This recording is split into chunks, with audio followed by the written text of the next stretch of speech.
मुस्ताजिब अली खान के दोस्त पोते परवेज अली खान और शाहवेज अली खान खानदान रईस से नवाबों की नस्ल से ताल्लुक था। दोनों भाई मिलकर एक ही घर में अपनी अपनी फैमिली के साथ रहते थे। मुस्ताजिब अली खान की वफात के बाद दोनों भाई ने कभी खुद को एक दूसरे से अलग न समझा। परवेज अली खान की शादी खानदान में ही करवा दी गई। सरवत बेगम बहुत ही हंसमुख को प्यार करने वाली थी। बड़ी बेटी की पैदाइश पर छोटे भाई शाहवेज अली खान एक लड़की को घर लाए। बाद में पता चला कि वो बेवा है और एक बेटे की माँ भी। बेटा 4 साल का था और शाहवेज का हाथ पकड़ा हुआ था।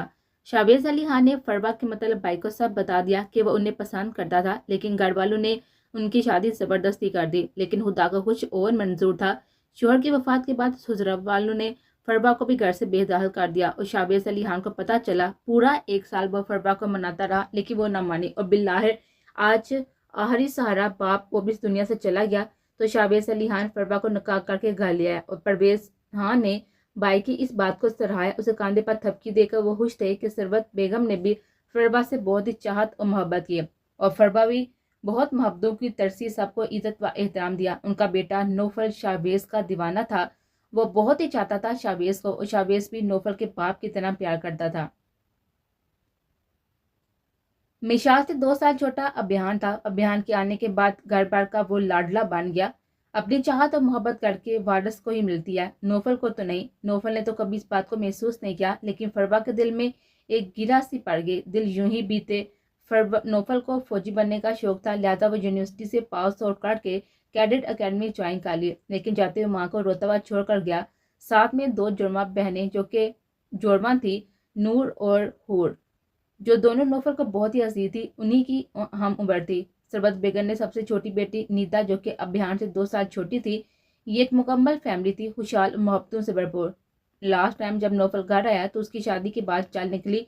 नौफल पहले तो ना माना, लेकिन माँ के आगे हार मानी पड़ी। शाहवेज का दिल था कि मिशाल से नौफल का निकाह कर दिया जाए। इस बात के लिए उन्होंने भाई से बात की। परवेज अली खान और सरबत बेगम ने बाहोशी कबूल कर लिया। नौफल बहुत ही सुलझा और शरीफ लड़का था और मिशाल के लिए उन्हें नौफल से बढ़कर कौन होता। और सबकी बाहमी रद्दामंदी से मिशाल और नौफल का निकाह हो गया। दोनों के लिए ये निकाह सरप्राइज ही था। दोनों ने कभी ऐसा नहीं सोचा था, लेकिन बंद ही गए दोनों एक ही बंदर में। फरवा बहुत खुश थी। बिलाहर नौफल भी इस घर का एक हब हकीकत बन गया था और साथ साथ नूर के लिए भी राह खोल दी। फरवा जानती थी कि हूर अभियान को बहुत पसंद करती है। अब लग गया तो मौका बराबर देकर उन्होंने हूर और अभियान के रिश्ते की बात भी करनी थी। लेकिन इस दौरान शाहवेज का नारायण कागान एरिया जाने का प्रोग्राम बन गया, तो वो अपनी फैमिली के साथ एक हफ्ते के लिए वहां पर चले गए और अभी तक वापस नहीं लौटे थे। इस दौरान माहिर का किस्सा चल निकला। अब माहिर उनकी जिंदगी में कोई तूफान लाने वाले थे या ढेरों खुशियां, ये तो वक्त ही बताएगा। वह फ्रेश होकर बाहर निकला तो वहीं पास सोफे के पास अस्तादा थी और ड्रेसिंग टेबल के सामने खड़ा खुद को संवारते एक नजर उस पर डाले, जो कि नखियों से अभियान को देख रही थी। अभियान की नजर उसके हुलिये पर गई। इस वक्त वो मोम की नाजुक सी गुड़िया लगी थी, सफेद रंगत, चमकती पेशानी। वह बहुत ही पाकीज़ा और मासूम लगी थी। अभियान ने सर झटका और बाहर जाने के लिए रेडी हुआ। अपना कोट बाजू पर डाला और ब्रीफ केस उठाया। माहिर को वह कहीं का शहनशाह लगा, आन पान ठान शहजादों वाला और माथे पर गरूर जचता भी था। रात गुजर गई और सुबह हो गई। अब मेरे वापस आने तक तुम यहाँ पर नजर ना आओ, समझी? करे तेवरो और मुतमिन अंदाज में कहता वो बाहर निकला। लेकिन जैसे ही नजर परवेज साहब पर पड़ी, घबराकर इन्हीं कदमों से वापस लौटा। ये बाबा इस तरफ क्यों आ रहे हैं? खुद कलामी से बोला। पीछे मुड़कर देखा तो वहीं पर सोफे के पास खड़ी थी। बाबा इधर ही आ रहे हैं, अब उसका क्या करूं? अभियान के पास ज्यादा वक्त नहीं था सोचने का। जल्दी से माहिर का बाजू पकड़ा और उसे बाथरूम में ले गया। जब तक मैं ना कहूं बाहर मत आना, समझी? वरना मुझसे बुरा कोई नहीं होगा। गरा का कहते वो दरवाजा बंद करके बैठा। तभी प्रवेश साहब अंदर दाखिल हुए और इसी हड़बड़ाई में अभियान से ये गलती हो गई कि वो बाथरूम को बाहर से लॉक ना कर सका। अरे बाबा जान, हम आ ही रहा था। अभियान ने नॉर्मल अंदाज में कहा। कोई बात नहीं बेटा, हम आ गए तो क्या हुआ? ये फाइल है ना नए प्रोजेक्ट की, सोचा कि स्टडी रूम में आपके साथ ही डिस्कस कर लें, फिर एक साथ ही ऑफिस निकलते हैं। प्रवेश साहब ने अपना प्लान बताया। वो अक्सर ऐसे ही उसके रूम में आ जाते थे और फिर रूम के साथ मुंसलिक स्टडी रूम में बैठकर अपनी मीटिंग कर लेते। लेकिन आज ये मीटिंग अभियान को बहुत ही भारी लग रहे थे। अभी वो स्टडी रूम की तरफ बढ़े ही थे कि चीखती चिल्लाती माहिर बाहर भागती भी आई और आते ही अभियान के पीछे छुप गई। प्लीज प्लीज प्लीज मुझे बचा लो, नहीं तो वो मुझे खा जाएगी। ये सब बस पलक झपकने में हुआ था। प्रवेश साहब पलटे, इस नस्वानी वजूद को देखने गए जो अब भी बाहर से बरामद होकर अभियान के पीछे जा चुका था। माशाल्लाह से अभियान की चोरी चोरी पूछ से वो छोटी सी लड़की कहाँ नजर आती है। प्रवेश साहब को लगा कि उन्हें धोखा हुआ है। अभियान के रूम में लड़की नहीं नहीं नामुमकिन। अभियान लब बीचे गुस्सा काबू किए खड़ा था, जबकि उसकी पूछ पर चिपकी हुई दोनों हाथों से उसके बाजू का जकड़े खड़े थे। कौन हो आप? सामने आओ। प्रवेश साहब अपनी हैरानी दूर न कर पाए। माहिर ने अभियान की पूछ से एक साइड गर्दन निकालकर जानकर प्रवेश साहब को देखा। गहरी सबज कांच सी आंखें।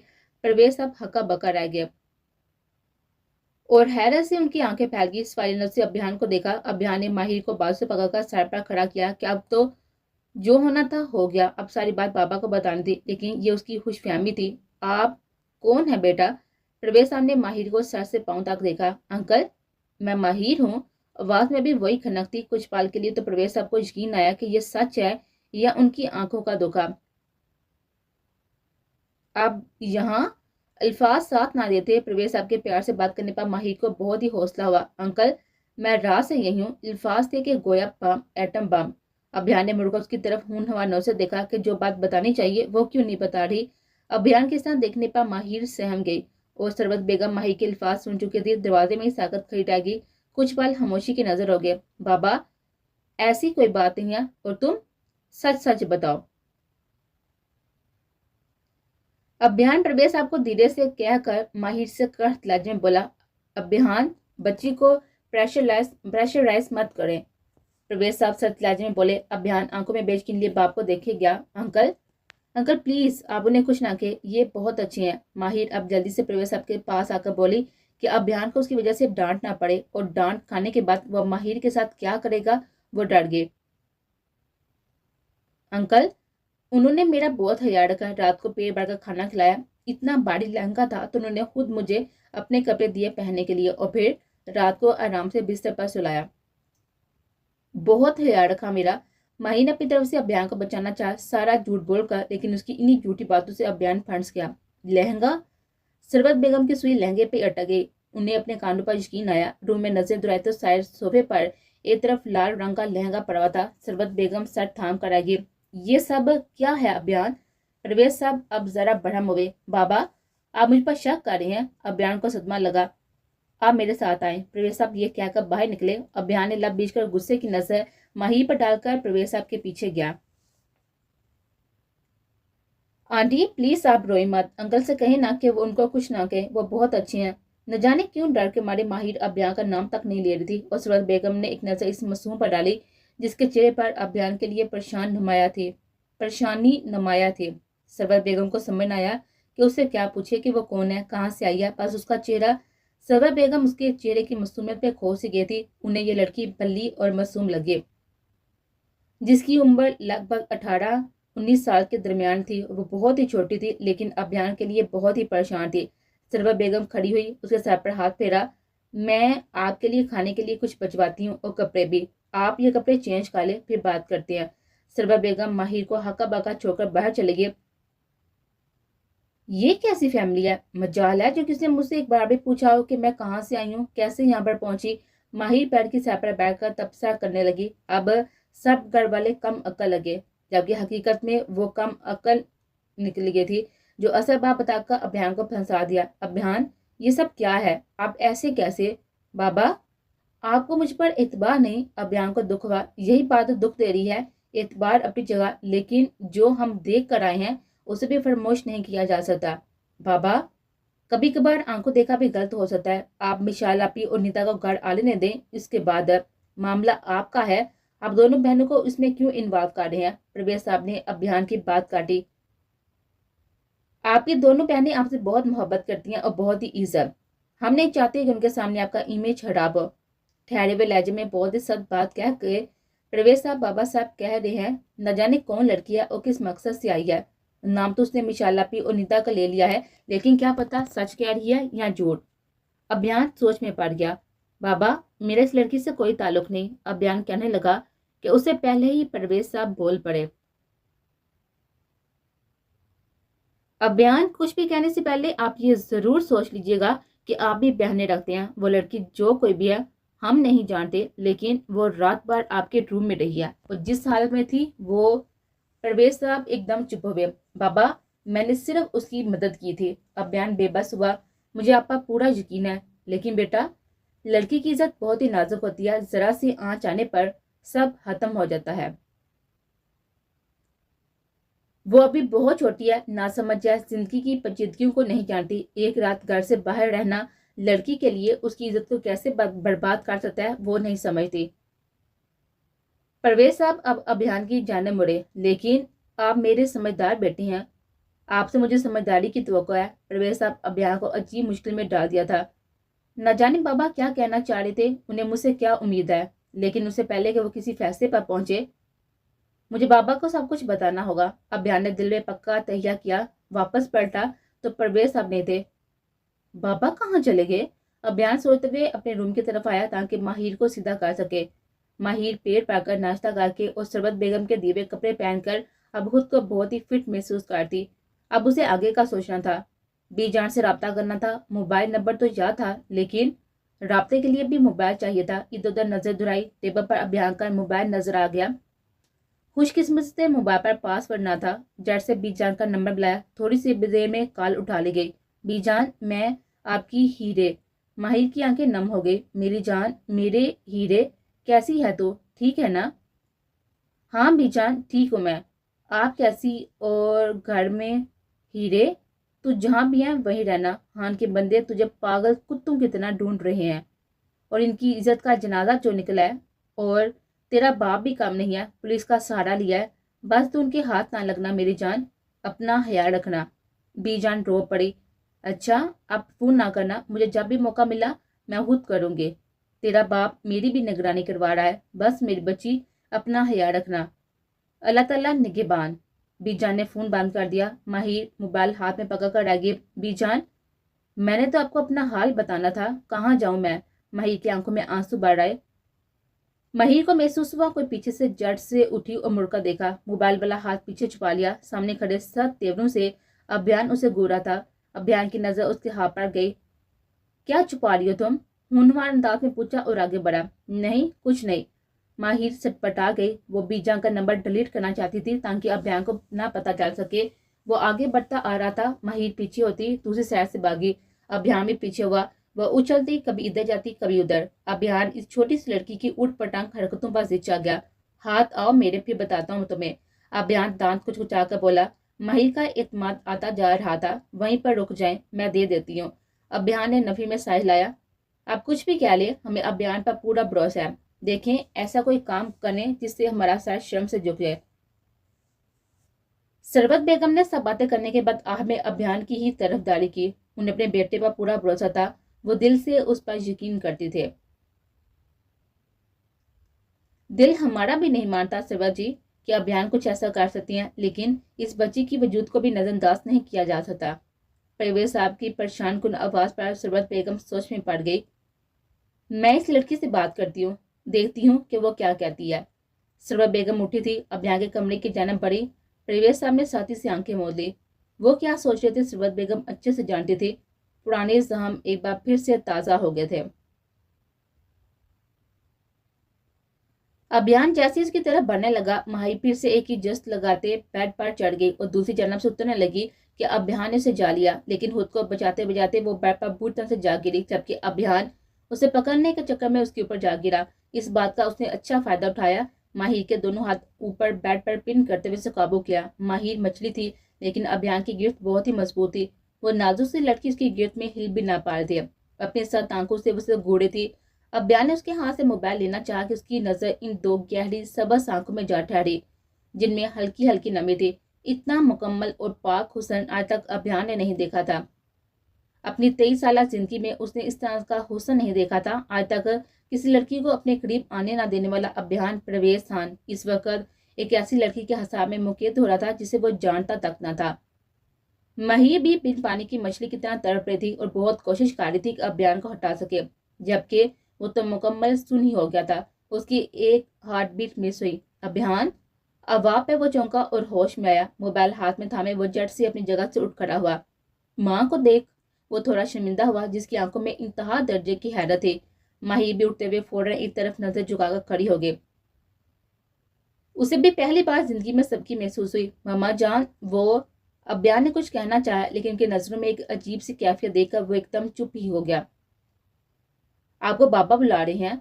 उससे पहले कि वो कुछ कहता, सरबत बेगम ने इंतहाई संजीदगी से उसको कहा, अभियान ने माथा मसला और एक कुटेली नजर पलट कर माहिर पर डालता वो बाहर निकल गया। सरबत बेगम जो कि माहिर के सामने बैठे की साइड ले रही थी, अब खुद भी डगमगा रही थी। आंटी, माहिर ने नम आंखों से सरबत बेगम को पुकारा तो सरबत बेगम की आंखों में कुछ था कि माहिर नजरें चुरा गए और सरबत बेगम बाहर निकल गई। ओ मेरे अल्लाह, कहाँ फंस गई हूँ मैं, मुझे यहाँ से निकलना होगा, उससे पहले कि मस्जिद में यहाँ पर कोई मुसीबत में फंस जाओ। माहिर ने इधर उधर देखा और चुपके से बाहर निकली। वो जितनी जल्दी हो सके वहां से निकल जाना चाहते थे। बाबा, मम्मा, आप ये क्या कह रहे हैं? अभियान का दिमाग घुमा था। परवेज खान और सरवत बेगम ने उसे इंतहाई कदम उठाने को कहा था। अभियान, हम एक इज्जतदार घराने से ताल्लुक रखते हैं। हमारी रवायत और इक़्तिदार हमें हरगिज़ इस बात की इजाज़त नहीं देती कि हम किसी की बहन की इज्जत को इज्जत ना समझे। आपका कहना है कि आपने उसकी मदद की, सिर्फ इतना ही, लेकिन बात यह भी है कि उसने पूरी रात आपके रूम में गुजारी है। अभियान ने उनकी बापा सर उठाकर उनको देखा। आज वो सही होते हुए भी गलत साबित हो रहा था, सिर्फ इस वजह से कि वो रात भर उसके कमरे में रहे थे। अभियान बेटा, आप रात को ही हमें बता देना चाहिए था, मुझे या अपनी माम को, हम तब भी कोई रास्ता निकाले थे, लेकिन आपने तो हमारे लिए सारे रास्ते ही बंद कर दिए। ये सब देखकर हम अपनी आंखें बंद नहीं कर सकते। प्रवेश शाह का कहा गया हर लफ्ज सर बंद कर अभियान के दिल पर जा लगा। उसका बस नहीं चाह रहा था कि उस लड़की का गला घोंट कर मार दे। बाबा, मामा, अगर आपकी नजरों में मैं गलत हूँ तो ठीक, आप जो भी सजा देंगे मुझे कबूल है। मजीद मुझे अपनी सफाई में कुछ नहीं कहना। अभियान अपनी रिजर्व तबीयत में वापस लौट आया, जो कि दुनिया के लिए था। आज अपने वादाने के लिए भी वैसा ही हो गया। वही सर्द व सपाट लहजा, वो अपने अंदर की तकलीफ अंदर ही छुपा गया। मजीद कुछ ना कहने की कसम खा ली। जब वालदैन पर इतवा ना था तो वो कौन अपने जाया करता। एक चुप रख रही थी और रूम से बाहर निकल गया। एक गहरा और सर्द सांस खारिज किया। मम्मा, बाबा, आप ऐसे कैसे कर सकती है? अपनी औलाद पर इतना खोखला एतबार क्यों? एक छोटा सा आंसू उसकी आंखों का एक गोशा नम कर गया, लेकिन वो अभियान प्रवेश हार था, दुनिया को पांव तले रोंदने वाला। वो अपने हॉल में वापस बंद हुआ था। अंजाम की परवाह अंजाम की परवाह किए बिना वो अपने रूम में आया था, लेकिन वो वहां पानी थी, पूरे कमरे में कहीं ना थी। कहाँ गई वो? कमरे की विंडो से बाहर झांकता उसे गेट के करीब ही दिखाई दिया। अभियान ने फौरन रिसीवर उठाते इंटरकॉम से गार्ड को उसे रोकने का कहा। ये लड़की बाहर जा रही है, उसे रोको, ये बाहर ना जा पाए। गार्ड से कहता वो अब नीचे देखने लगा। एक रात में, सिर्फ एक रात में तुमने मेरी जिंदगी बदल कर रख दिया। मेरे अपनों का एतबार रेत की मानत बिखर कर रख दिया। मैं इतनी आसानी से तुम्हें नहीं छोड़ने वाला। अपने हाथ का मुक्का बनाकर अभियान ने दीवार पर मारा। गेट पर गार्ड ने उसको रोक लिया और अब वो गार्ड से बहस कर दी। माथे पर तेवरी चाहे वो नीचे की जानब बढ़ा। बहुत ढूंढ लिया शाह साहब, हर जगह नाकाबंदी भी करवाई, लेकिन आपकी बेटी महाइका कहीं भी पता नहीं चला। इंस्पेक्टर शेरदिल इस वक्त मर्दान खाने में इस वक्त मौजूद था और शाह साहब आग बगोला हुए थे। देखो इंस्पेक्टर, जमीन खोदो कि आसमान पर जाए, मुझे मेरी बेटी ढूंढ कर दो। अगर वो मुल्कों के हाथ लग गई तो तुम जानते हो ना वो उसके साथ क्या करेंगे। आफ्ताब साहब इस वक्त बेबस बाप की सूरत में नजर आ रहे थे। आप फिक्र ना करें शाह साहब, हम जमीन आसमान एक कर देंगे, लेकिन आपकी बेटी को ढूंढ कर सही सलामत आप तक पहुंचाएंगे। बस दुआ करें वो जेलम की हदूद से बाहर ना निकली हो। इंस्पेक्टर शेर दिल तो अपने कहकर जा चुका था, लेकिन आफ्ताब अली शाह का गुस्सा सातवें आसमान पर था। बस एक बार मिल जाए वो बदजात, अपने हाथों से जिंदा जमीन में गाड़ दूंगा, इसे नहीं बख्शूंगा। अभियान ने मुट्ठी बंद करके दीवार पर दे मारी। गेट कीपर ने उसे रोक लिया था और अब वो उसे बहस करती। अभियान नीचे जाने के लिए आगे बढ़ा।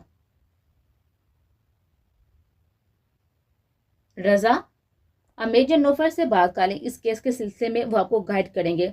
सर रहील की बात सुनकर फाइल लेता वो ओके सर कहता। मेजर नौफल के रूम की तरफ बढ़ा। मे आई कम इन सर? कैप्टन रजा इजाजत लेकर नौफल के रूम में एंटर हुआ। जी, मैं आपसे बाद में बात करता हूँ। नौफल जो कि फोन पर था अब फोन बंद करके रजा की तरफ मुतवज्जो हुआ। सर, ये मेजर रहील के केस की फाइल दी है और आपसे डिस्कस करने को कहा है। मेजर नौफल ने फाइल के ऊपर नाम पढ़ा तो दिमाग की रगें तन गई। दिल नवाज खान आंखों में खून के शरारे देखने लगे। बीते काल की यादें दिमाग में गर्दिश करने लगी। साथी से आंखें बंद करके वाक़ अब वो बिल्कुल रिलैक्स था। कैप्टन रजा, ये केस बहुत ही कॉम्प्लिकेटेड है और जान का भी रिस्क है। खतरों के खिलाड़ी तो हम हैं, लेकिन इस केस में वाकई जान का बहुत खतरा है, क्योंकि ये आम केसों से हटकर है। इसमें वडेरा वडेरे लोग शामिल है जो कि नाम के तो बहुत ही शरीफ और नफ्स हैं, लेकिन काम के शरीफ नहीं, बहुत ही ग्रामीण काम है उनके। गैंगस्टर हैं। अब तक जो केस हमने सॉल्व किए हैं अल्हम्दुलिल्लाह, अल्लाह ने हर मोड़ पर कामयाबी दी, लेकिन ये इन केसेस में सबसे ज्यादा खतरनाक केस है, जिनमें बड़े बड़े नाम शामिल हैं, जिन पे हाथ डालना आसान है, उनको पकड़ने की सजा देना इतना मुश्किल है। और थोड़ा ताकुफ किया, अपनी जगह से उठा। इस केस में बहुत बड़े बड़े नाम जुड़े हैं, जिन पर हाथ डालना जो ये शेर लाने के मुतरादिफ होगा, जिनका बड़ा खतरा है।